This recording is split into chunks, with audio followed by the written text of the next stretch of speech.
শুভেচ্ছা আমন্ত্রণ খেলাধুলা নিয়ে ইন্ডিপেন্ডেন্ট টেলিভিশনের নিয়মিত আয়োজন যত খেলায় আপনাদের সাথে আছি সাইদ সাদিয়ার। শুরুতেই জানিয়ে দিচ্ছি শিরোনামগুলো। সফর সংক্ষিপ্ত করতে একটি টেস্ট কমানোর অনুরোধ উইন্ডিজ বোর্ডের। বঙ্গবন্ধু কাপের দ্বিতীয় ভেন্যু হতে পারে ফতুল্লা।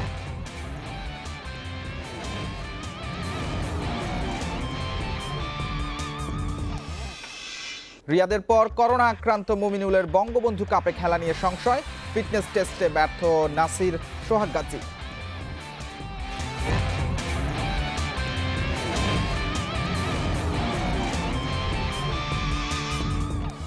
নেপালের বিপক্ষে থাকছে না কোনো ম্যানেজার। কাতারে গিয়ে দুটি প্রস্তুতি ম্যাচের নিশ্চয়তা পেয়েছে বাফুফে।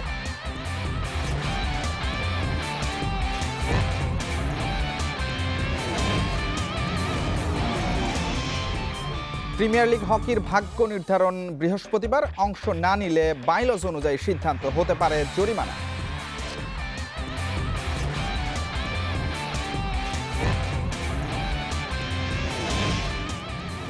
ওয়েস্ট ইন্ডিজের বিপক্ষে হোম সিরিজে কমতে পারে একটি টেস্ট। সেক্ষেত্রে নতুন সূচিতে 2 টেস্ট, 3 ওডিআই আর 2 টি-20 ধরে হবে পূর্ণাঙ্গ সিরিজ।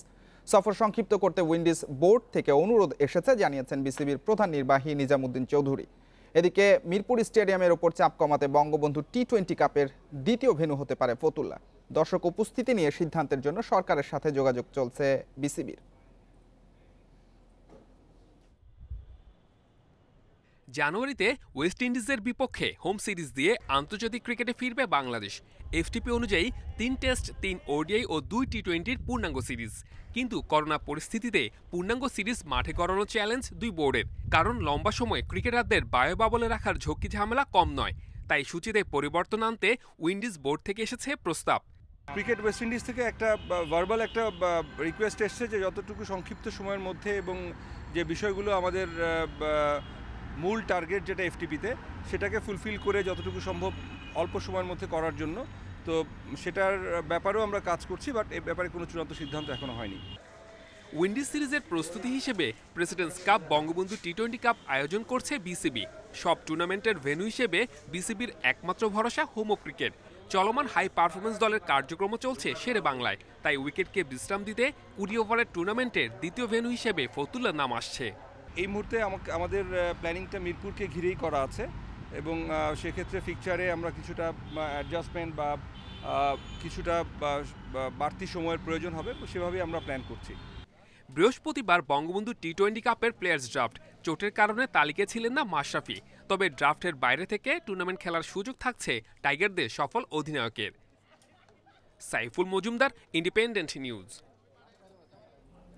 আবার দুঃসংবাদ টাইগার ক্রিকেটে। টি-20 অধিনায়ক মাহমুদুল্লাহ রিয়াদের পর করোনায় আক্রান্ত টেস্ট দলপতি মুমিনুল হক। এতে বঙ্গবন্ধু টি-20 টুর্নামেন্টে মুমিনুলের খেলা নিয়ে শঙ্কা তৈরি হয়েছে।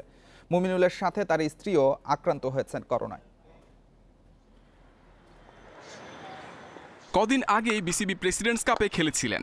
এরপর বায়োবাবলে থেকে বঙ্গবন্ধু টি-20 টুর্নামেন্টের প্রস্তুতি নিচ্ছিলেন মুমিনুল। তবে করোনা উপসর্গ নিয়েই সতীর্থদের সাথে করেছেন অনুশীলন। কোভিড টেস্টের পর টেস্ট অধিনায়কের শরীরে মিলেছে করোনার উপস্থিতি। মাহমুদুল্লাহর পর মুমিনুলের করোনা আক্রান্তের ঘটনায় অনুশীলনে থাকা সব ক্রিকেটারই এক ধরনের হুমকিতে পড়লেন। আর বঙ্গবন্ধু টি-20তে মুমিনুল রিয়াদের খেলা নিয়ে বড় অনিশ্চয়তা তৈরি হয়েছে। 14 দিনের আইসোলেশনে থাকতে হবে মুমিনুলকে। তবে তেমন কোনো উপসর্গ নেই এই ক্রিকেটারের। মুমিনুলের আগে করোনা ভাইরাসে আক্রান্ত হয়ে পাকিস্তান সুপার লিগে খেলতে যেতে পারেননি মাহমুদুল্লাহ। তার শারীরিক অবস্থাও ভালো, আইসোলেশনে আছেন নিজ বাসায়। এর আগে করোনায় আক্রান্ত হয়ে সুস্থ হয়েছেন মাশরাফি বিন মর্তুজা, নাজমুল হোসেন অপু, সাইফ হাসান ও আবু জায়েদ রাহি। করোনার থাবা এড়িয়ে পুরো বিশ্বের ক্রীড়াঙ্গন এখন গতিশীল। ক্রিকেট, ফুটবল সহ সব খেলাধুলাই চলছে আপন গতিতে। বাংলাদেশও যখন পুরোপুরি মানিয়ে নেয়ার পথে, তখনই রিয়াদ মুমিনুলের করোনা আক্রান্তের ঘটনা দুশ্চিন্তা বাড়িয়ে দিচ্ছে। Mohammad Nazim, Independent News. বঙ্গবন্ধু টি-20 কাপকে সামনে রেখে দ্বিতীয় দিনে বিসিবির ফিটনেস টেস্টে অংশ নিয়েছেন ক্রিকেটাররা। পাস করতে পারেননি নাসির হোসেন, শুভাশিস রায়। আর দ্বিতীয় দফা টেস্ট দিয়েও ব্যর্থ সোহাগ গাজী। ফিটনেস টেস্টের পাস মার্ক 11, সেখানে নাসির হোসেনের স্কোর সর্বনিম্ন 8-এর ঘরে। গেল বছর জাতীয় লিগের আগেও ফিটনেস টেস্টে উত্তীর্ণ হতে পারেননি নাসির। সোহাগ গাজীর অবস্থাও একই রকম, তার স্কোর 9-এর ঘরে। দুজনই খেলতে পারবেন না বঙ্গবন্ধু কাপে। আসার খবর 90% ক্রিকেটার 11-এর উপরে স্কোর করেছেন। সর্বোচ্চ 13.6 পেয়েছেন পেসার মেহেদী হাসান। বুধবার বিপ টেস্ট দেবেন সাকিব আল হাসান। বঙ্গবন্ধু কাপের প্লেয়ার্স ড্রাফট 12 নভেম্বর।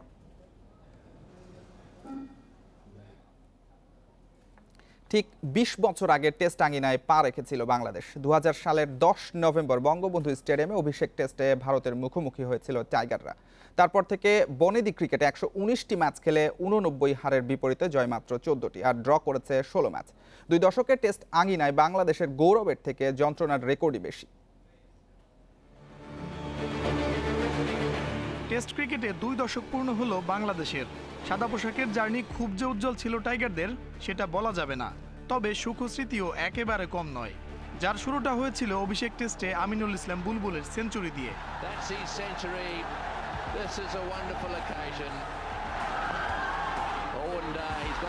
এমন দিনে অভিভাবক সংস্থা আইসিসিও তাই স্মৃতিকাতর হয়েছে। নিজেদের অফিসিয়াল ফেসবুক পেজে তুলে ধরেছে টেস্ট ক্রিকেটে টাইগারদের 20 বছর। Bangladesh cricket journey actually started from after the liberation 1971. বাংলাদেশের ক্রিকেট জার্নি শুরু হয়েছিল 1971 সালের পর, যার পেছনে অনেক ক্রিকেটারের শ্রম জড়িত ছিল। টেস্ট ক্রিকেটে আসার নেপথ্যে 1997-তে আইসিসি ট্রফি জয়। দেশের হয়ে প্রথম টেস্ট খেলা গর্বিত সদস্য ছিলাম আমি। 5 দিনের ক্রিকেট খেলার কোনো অভিজ্ঞতা ছিল না, তবে লড়াকু মানসিকতা ছিল। জিম্বাবুয়ের বিপক্ষে সবশেষ টেস্টের ফলাফল বলে দেয় কতটা দাপট ছিল বাংলাদেশের। ইনিংস ও 106 রানের জয়ে 2 দলের পার্থক্য স্পষ্ট। তবে বছরের শুরুতে পাকিস্তানের বিপক্ষে রাওয়ালপিন্ডি টেস্টের ইনিংস হার বলছে অন্য কথা। আসলে জিম্বাবুয়ে পাকিস্তানের বিপক্ষে ভিন্ন ফল টেস্ট ক্রিকেটে বাংলাদেশের প্রকৃত অবস্থান তুলে ধরেছে। এমন না যে অস্ট্রেলিয়া, ইংল্যান্ডের মতো বড় দলকে হারায়নি বাংলাদেশ, কিন্তু গৌরবের রেকর্ড ম্লান হয়ে যায় টাইগারদের অধারাবাহিক পারফরমেন্সে। এখন পর্যন্ত 119 টেস্ট খেলেছে বাংলাদেশ, 14 জয়ের বিপরীতে 89 হার। ড্র হওয়া 16 টেস্টের অনেকটিতে ছিল বৃষ্টি বাগড়া। এর মধ্যে 44 টেস্টে জুটেছে ইনিংস হারের হতাশা। দুর্জয়ের হাত ধরে শুরু এখন টেস্ট অধিনায়কত্ব মুমিনুলের কাঁধে। 2 দশকে নেতৃত্বের পরিবর্তন হয়েছে, কিন্তু সাদা পোশাকে এখনো নিচেই পড়ে আছে বাংলাদেশ। বছর জুড়ে খুব বেশি টেস্ট না খেলার আক্ষেপ দীর্ঘদিনের, অথচ এবছরই সবচেয়ে বেশি টেস্ট খেলার সুযোগ এসেছিল মুমিনুলদের। কিন্তু করোনা মহামারীতে স্থগিত হয়েছে 11 টেস্ট। সব ঠিক থাকলে ঘরের মাঠে উইন্ডিজ সিরিজ দিয়ে টেস্টে ফিরবে বাংলাদেশ। নতুন বছরে নতুন শুরুর চ্যালেঞ্জে ভাগ্য বদলের আশা টাইগারদের। মঞ্জুর আলম, ইন্ডিপেন্ডেন্ট নিউজ। আইপিএলে শ্রেষ্ঠত্ব ধরে রাখল মুম্বাই ইন্ডিয়ান্স। ফাইনালে দিল্লি ক্যাপিটালসকে হারিয়েছে 5 উইকেটে। 157 রানের টার্গেট, 8 বল আগে টপকে যায় রোহিতের দল। এ নিয়ে পঞ্চম শিরোপা জিতল মুম্বাই। ছোট টার্গেটে শুরু থেকে চড়াও রোহিত শর্মা ও কুইন্টন ডিকক। পঞ্চম ওভারে ডিকক ফেরেন 20 রান করে। পাওয়ার প্লেতে আসে 61 রান। মাঝে রান আউটে কাটা পড়েন সূর্যকুমার যাদব, তবে 50 তুলে জয়ের পথ তৈরি রাখেন রোহিত শর্মা। আউট হন 68 করে। বাকি কাজ সারেন ঈশান কিষান, অপরাজিত থাকেন 33 রানে। এর আগে 22 রানের মধ্যে স্টয়নিস, রাহানে আর ধাওয়ানকে হারিয়ে চাপে পড়ে দিল্লি। ধাক্কা সামলে 96 রানের জুটি গড়ে দলকে শক্ত অবস্থানে নেন শ্রেয়াস আইয়ার ও ঋষভ পান্ত। 56 করে বিদায় নিলে ছন্দপতন হয় আবারও। নিয়মিত উইকেট হারানোয় রানের গতি বাড়াতে পারেনি দিল্লি। শেষ 5 ওভারে তুলেছে মাত্র 38 রান। অধিনায়ক আইয়ার অপরাজিত থাকেন 65 রানে। বোল্ট নিয়েছেন 3 উইকেট।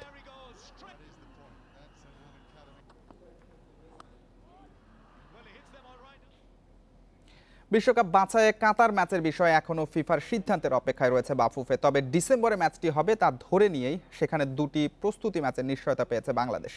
এদিকে নেপালের বিপক্ষে 2 ম্যাচে জাতীয় দলের সাথে থাকছে না কোনো ম্যানেজার। নতুনভাবে ন্যাশনাল টিমস কমিটি গঠনের পর এসব জানানো হয়েছে। নেপাল ম্যাচ দিয়ে আন্তর্জাতিক ব্যস্ততা শুরু হচ্ছে জাতীয় দলের। সামনে কাতার সহ আরও কয়েকটি দলের সাথে খেলার কথাবার্তা চলছে। দেরিতে হলেও নতুন মেয়াদে ন্যাশনাল টিমস কমিটি গঠন হয়েছে। মঙ্গলবার প্রথম সভায় বসেছিল কমিটি। চূড়ান্ত সিদ্ধান্ত না হলেও নেপালের বিপক্ষে 2 প্রীতি ম্যাচে ম্যানেজার না রাখার আলোচনা হয়েছে সভায়। শিগগিরই 5 বিদেশি কোচের মূল্যায়ন করা হবে জানিয়েছে কমিটি। ম্যানেজারের কোনো সিদ্ধান্ত এখনও দেওয়া হয়নি। আমাদের সিদ্ধান্ত এটা পেন্ডিং আছে যে আপাতত আমরা এই ম্যাচে হয়তো কোনো ম্যানেজার নাও দিতে পারি। আমাদের প্রেসিডেন্টের সাথে আলোচনা সাপেক্ষে, আমাদের বাকি বোর্ডের সাথে আলোচনা সাপেক্ষে আমাদের কোনো সিদ্ধান্ত আমরা অ্যারাইভ করতে পারবো। ঝুলে আছে কাতার ম্যাচের ভাগ্য। এখনও ফিফা থেকে আসেনি সিদ্ধান্ত। তবে কোয়ারেন্টিন ইস্যু, প্রস্তুতির সুযোগ সুবিধা নিয়ে দেশটির সাথে আলোচনা চলছে বাফুফের। কোয়ারেন্টিনে থাকাকালীন আমাদের এর মধ্যে প্রথমে যার 3 দিনের মধ্যে আমাদের টেস্ট হয়ে যাচ্ছে, রেজাল্ট হয়ে যাচ্ছে। আমরা আমাদের বাবলের মধ্যে আমাদের প্র্যাকটিস চলতে থাকবে।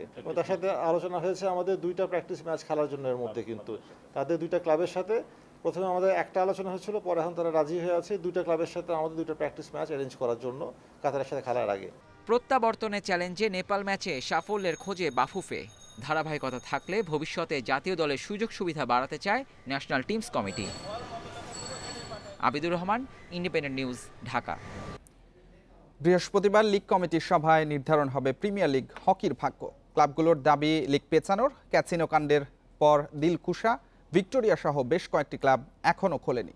ফেডারেশনের সাধারণ সম্পাদক জানিয়েছেন লিগে অংশ না নিলে বাইলস অনুযায়ী সিদ্ধান্ত নেওয়া হবে। সেই সাথে আর্থিক জরিমানাও গুনতে হতে পারে এবারে। প্রায় 2.5 বছর ধরে আইসোলেশনে ঘরোয়া হকি ঘোষণার পরও 2020-এ হকি মাঠে গড়াবে কিনা এ নিয়ে রয়েছে শঙ্কা। লিগে অংশ নেওয়ার শর্তে মেরিনার্স মোহামেডান কর্তাদের শাস্তি তুলে নেওয়া হয়েছে। ক্লাব কর্তাদের দায়সারা মনোভাবের কারণে এখনও লিগ কমিটিতে নিজেদের প্রতিনিধির নাম জমা দেয়নি দিলখুশা, ভিক্টোরিয়া ও মেরিনার্স। সবচেয়ে বেশি বিপদের খেলোয়াড়রা। একমাত্র আয়ের উৎস প্রিমিয়ার লিগ দীর্ঘদিন বন্ধ থাকায় হকির প্রতি আগ্রহ অনেকটাই হারিয়ে গেছে। লিগ শুরুর মাধ্যমে সেই স্থবিরতা কাটাতে চায় ফেডারেশন। সভাপতি মহোদয় বলেছেন যে যদি প্রয়োজন হয় আমরা আর্থিক জরিমানার একটা ব্যবস্থা রাখবো, তাহলে খেলতে হবে। আসলে লিগ যেহেতু আমরা প্রিমিয়ার ডিভিশনের টিমগুলোকে প্রিমিয়ার খেলতে হয়, তাহলে আমি আশা করি তারা খেলবে এবং আমরা ফেডারেশন থেকে যতটুকু মোরাল সাপোর্ট দেওয়ার প্রয়োজন আছে আমরা সেটুকু সহযোগিতা ইনশাআল্লাহ অবশ্যই করব। দিলখুশা, ভিক্টোরিয়া, ওয়ারির মতো ক্লাবগুলো এখনো বন্ধ ক্যাসিনো কাণ্ডের জের ধরে। কর্মকর্তা খেলোয়াড়দের ক্লাবে আসা যাওয়া বন্ধ। ফলে কিভাবে তারা লিগে অংশ নেবে সেই প্রশ্নের জবাব নেই কারো কাছে। আমাদের জোর দাবি, যেহেতু আমরা খেলাগুলোকে অংশগ্রহণ করব বা করার ইচ্ছা পোষণ করি, অবশ্যই যে টেন্টে সমস্যাগুলো আছে বা যেখানে প্রবলেমগুলো আছে সেই প্রবলেমগুলো সমাধান করে অন্তত আমাদের অফিসিয়ালদের জন্য বসার জন্য ক্লাবগুলোকে উন্মুক্ত করা উচিত। সব কিছুতেই তো চ্যালেঞ্জিং, কিন্তু আপনি এটা বাস্তবতা, এটা যে যখনই যেটা আসবে তখনই এটা করতে হয়। এটাই মোহামেডান ক্লাবের নিয়ম, আমরা তাই করি। হয়তো অনেক সময় অনেক আগে থেকে প্রস্তুতি না থাকে, কিন্তু কোনো সময় আমাদের খেলোয়াড় তৈরি করা, টিম তৈরি করা, খেলাধুলাতে পার্টিসিপেশন, এগুলো থেকে আমরা কিন্তু কখনো বিরত থাকি না। সব শঙ্কাকে পেছনে ফেলে আবারও প্রিমিয়ার লিগ হকি মাঠে গড়াবে, এমনটাই প্রত্যাশা সবার। Shamim Ahmed, independent news, Dhaka. আবার ক্রিকেট। টি-20 সিরিজে জিম্বাবুয়েকে হোয়াইট ওয়াশ করেছে পাকিস্তান। রাওয়ালপিন্ডিতে তৃতীয় ম্যাচে স্বাগতিকদের জয় 8 উইকেটে। 130 রানের টার্গেট 28 বল আগে টপকে যায় মেন ইন গ্রিন। জিম্বাবুয়ের 5 ব্যাটসম্যান আউট হয়েছেন এক অঙ্কে। নিয়মিত উইকেট হারানোয় রানের গতিও কমেছে। সর্বোচ্চ 31 রান করেন চামু চিবাবা। ডোনাল্ড তিরিপানোর ব্যাটে আসে 28 রান। বিদায়ী ম্যাচে মাত্র 2 রানে আউট হয়েছেন Elton Chigumbura. Leg spinner Usman কাদিরের শিকার 4 উইকেট। ছোট টার্গেট সহজ করেছে টপ অর্ডার। ফখর জামান 21 আর হায়দার আলী ফেরেন 27 রান করে। আবদুল্লাহ শফিক ও খুশদিল শাহ দলকে জিতিয়েই মাঠ ছেড়েছেন। শফিক সর্বোচ্চ 41 আর খুশদিল অপরাজিত থাকেন 36 রানে। প্রায় সুস্থ হয়ে উঠেছেন আর্জেন্টাইন ফুটবল কিংবদন্তি দিয়েগো মারাদোনা। দ্রুতই হাসপাতাল ছাড়ার অনুমতি মিলবে জানিয়েছেন তার ব্যক্তিগত চিকিৎসক। নিজের 60তম জন্মদিন পালনের 3 দিন পর অসুস্থ হন মারাদোনা। রাজধানী বুয়েন্স আইরেসের একটি হাসপাতালে ভর্তি করা হয় 86 বিশ্বকাপ জয়ী মহাতারকাকে। চিকিৎসকদের মতে মানসিক অবসাদে অসুস্থ হয়ে পড়েন ফুটবল ঈশ্বর। পরবর্তীতে মস্তিষ্কে অস্ত্রোপচার করা হয়। পুরো সুস্থ হয়ে উঠতে এখনো হাসপাতালে থাকলেও যে কোনো সময় ছেড়ে দেয়া হবে মারাদোনাকে।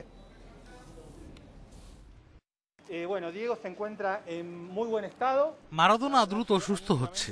সে বাড়ি ফিরতে আগ্রহী। থেরাপি ডাক্তার ও হাসপাতালের প্রতিবেদন অনুযায়ী আমরা সবকিছু মূল্যায়ন করছি। আগামীকালের মধ্যেই সিদ্ধান্ত আসবে।